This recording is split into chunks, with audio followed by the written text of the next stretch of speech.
everyone, I'm Narisa De Silva, and for today's video, I'm going to demonstrate the process of perineal care for male patients.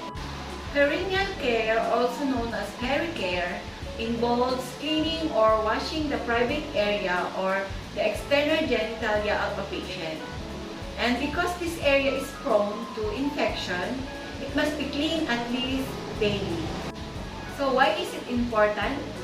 It's because regular perineal care cannot only minimize odors, it can also preventing urinary tract, bladder, and kidney infection. Perineal care can initially intimidating. It is very important part of caregiver and patient relationship. Here are the step-by-step procedure on how to administer perineal care for male patients. Thoroughly wash your hands, or you can use gloves to prevent cross-infection. Gather all the equipment and place it on the bedside table. There are some equipments you may need. A waterproof mat, sanitized wet tissues,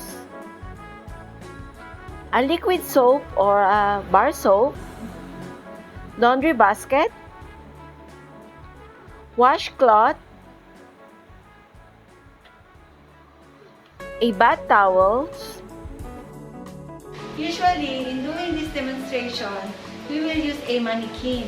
But spare me please because I'm using a stuffed toys because I don't have a mannequin here at home. Introduce yourself and explain to the patient the procedure you're going to take.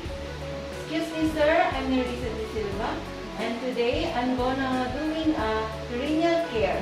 Hoping for your cooperation. Close the doors and windows for patient's privacy, and make sure to cover the body parts of the patient to prevent unnecessary exposure and to help promote the sense of dignity. Ask the patient to separate his legs and remove the articles or clothes over his genitalia that may interfere the procedure. One aspect of the perineal care is to check for signs of infection, such as swelling, lesion, rashes, sores, and boils. If you notice such warning signs, take medical action or report to a health provider. If the patient has a Foley catheter, wipe around and down the tubing, but avoid tugging on the Foley, as this can be painful and harmful to the patient, so be very gentle. Wipes. Clean it to its clean to dirty area. You can also use a wet cloth, but I prefer to use the wet tissue so that I can use a fresh wipe for each swipe. Place a waterproof mat under his buttocks.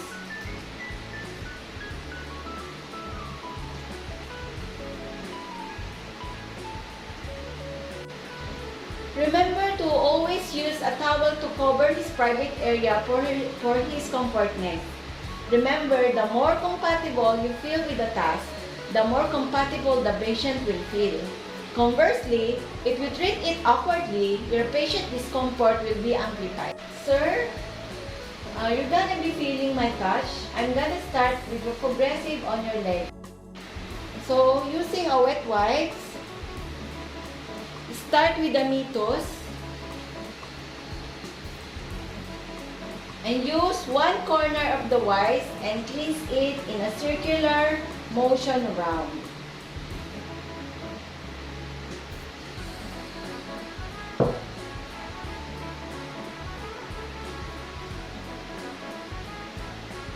And then use another wipe to cleanse down under the shaft of the penis.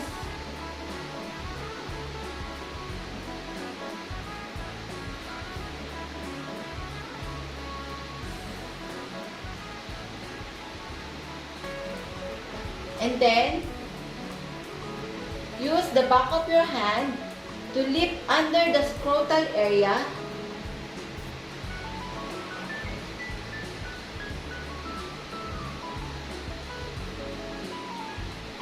Use more wipes depending on how soiled the patient is. Clean also his groin and anus thoroughly. If you are using a towel or a washcloth, make a mitt and then do the wash, soak, rinse, and dry. So when you are finished all the entire perineal area, using a dry towel, pat the area gently and thoroughly. Dry each area as excess moisture can lead to bed sores.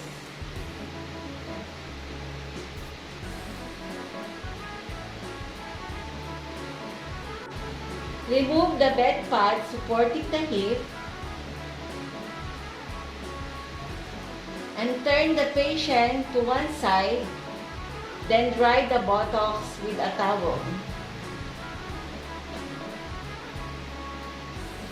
Put some moisturizer or cream. It can help to protect his delicate area.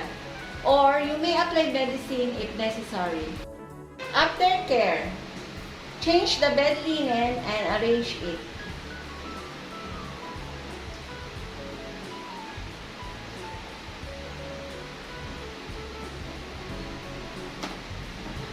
Change the new underwear and make him feel comfortable in his position.